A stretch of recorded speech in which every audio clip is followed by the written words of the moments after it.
ہمارے اساتذہ ہمیں 2-3 الفاظ کے معانی سکھاتے ہیں. کسی چیز کے نفس ادراک کو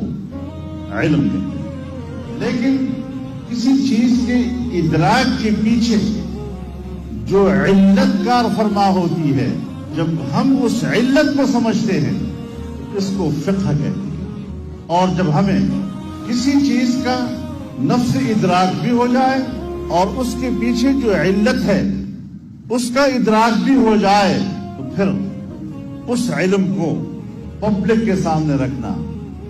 اس کا بیان کرنا، جب آپ اس کے موقع معان کو پہچان لیتے ہیں